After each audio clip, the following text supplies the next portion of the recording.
कल तो राहुल गांधी की भारत जोड़ो यात्रा का आखिरी गेड़ है। कांग्रेस ने यात्रा का फाइनल शेड्यूल भी जारी कर दिता है। 11 जनवरी को पंजाब ये यात्रा दाखिल होगी। 11 तो 20 तरीक तक पंजाब के पैदल मार्च होगा। इस दे विचाले एक दिन 19 जनवरी को हिमाचल ये यात्रा जाएगी। 20 तरीक की शाम को पंजाब तो जम्मू कश्मीर के भारत जोड़ो यात्रा एंटर होगी। श्रीनगर के 30 जनवरी को यात्रा समाप्त हो जाएगी। कांग्रेस के जनरल सकत्तर वेणु गोपाल के वालों दस्सिया गया है कि पिछले दिन ही उन्होंने सीएम भगवंत मान के नाल यात्रा को लैके मुलाकात की है।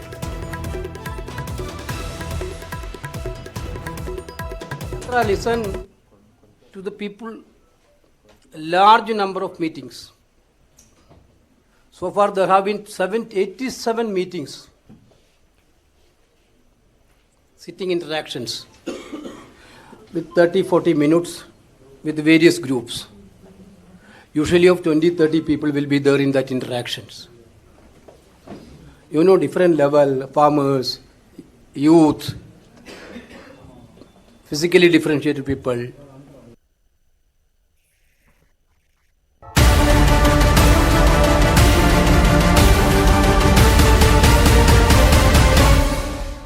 अगली वड्डी खबर नोटबंदी के नाल जुड़ी हुई है। नोटबंदी के नाल जुड़ियां पटीशनां जिहड़ियां कोर्ट के वालों खारिज कर दित्तियां गईयां ने। सुप्रीम कोर्ट ने सारियां 58 पटीशनां नूं खारिज कर दिता है। नोटबंदी ते केंद्र सरकार का फैसला सही है।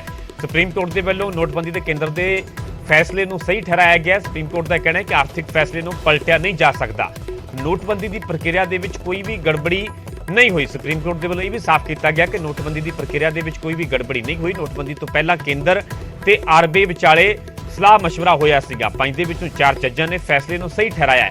जस्टिस BV नागरतना का फैसला बहुमत तो अलग है। केंद्र सरकार ने दरअसल 2016 के विच नोटबंदी की सी। उस वेले 500 ते 1000 रुपये की करंसी नूं बंद कर दिता गया सीगा। दस दिए कि नोटबंदी के खिलाफ करीब 58 पटीशनां दाखिल कीतियां गईयां सन, जिन्हां नूं अज कोर्ट के वल्लों रद्द कर दिता गया।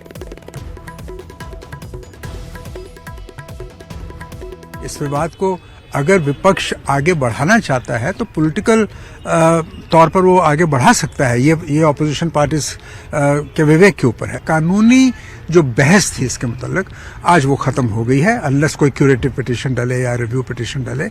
मगर मुझको लगता नहीं कि उसमें फैसले में कोई लंबा चौड़ा बदलाव होने की। सर, सुप्रीम कोर्ट ने भी कहा कि उस समय बड़ी कहीं ना कहीं लोगों को परेशानियां हुई, लेकिन एक बड़े काम को पूरा करने के लिए इस प्रकार के फैसले लेने पड़ते हैं। सर, आपका कोर्ट क्या है? ये तो बिल्कुल प्रोपोजिशन करेक्ट है कि कभी कभी बड़े फैसले जब लिए जाते हैं तो कहीं ना कहीं किसी न किसी को कठिनाई होती है।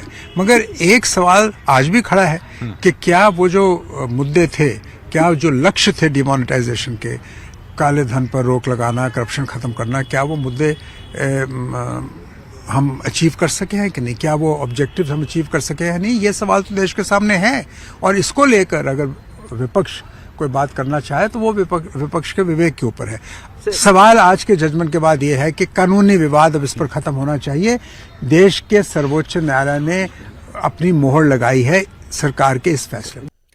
उधर बीजेपी वालों नोटबंदी ते सुप्रीम कोर्ट के फैसले का स्वागत किया गया। साबका कानून मंत्री रविशंकर प्रसाद का कहना है कि टैरर फंडिंग रोकने के लिए नोटबंदी की गई। नोटबंदी ते सरकार की नीति ते निगत ठीक सी। नोटबंदी का मकसद गरीबों का भला करना सीगा।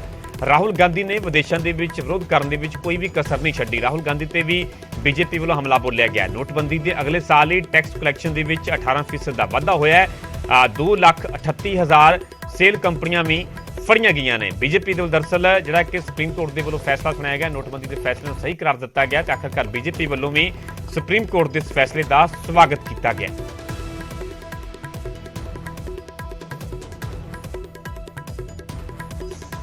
कितना बड़ा तूफान हंगामा खड़ा किया गया था कांग्रेस पार्टी ने डिमोनेटाइजेशन को लेकर। यह सिर्फ यही नहीं हुआ था, राहुल गांधी विदेश में भी जाते थे तो इसी के बारे में बोलते थे, आपको मालूम है। और दूसरी बात क्या है कि जिस तरीके से शब्दों का प्रयोग किया गया, बाकी किया गया, वो बहुत ही दुर्भाग्यपूर्ण है। एक बात हम बार बार कहते थे और बड़े गर्व से कहते थे कि डिमोनेटाइजेशन का उद्देश्य गरीब कल्याण भी है। ये जो हमारे कांग्रेस के बंधु लेड बाय राहुल गांधी बार बार ये हल्ला करते थे, तो कभी आप समझने की कोशिश करते हैं क्या? क्योंकि राहुल गांधी जी के बारे में मैं एक बात कहूंगा, वो समझते हैं तभी जब कोर्ट का फैसला होता है, उसके पहले वो नहीं समझते। टुडे आई वांट टू से with full sense of responsibility that Congress party in its own way promoted and protected informal economy elements in the country. आज का सुप्रीम कोर्ट का फैसला सराहनीय व स्वागत योग्य है। इस सच की जीत हुई है। जो लोग लगातार देश की अर्थव्यवस्था को कमजोर करने के लिए, देश की अर्थव्यवस्था ताकतवर न हो, विश्व के अंदर भारत का नाम न बढ़ जाए, उसके लिए भ्रम पैदा कर रहे थे, कुप्रयास कर रहे थे, जिन्हें देश की तरक्की पच नहीं रही थी, आज उनके मुंह पर गहरी चोट लगी है। यह फैसला सच का बोलबाला और झूठ का मुंह काला ये साबित करता है।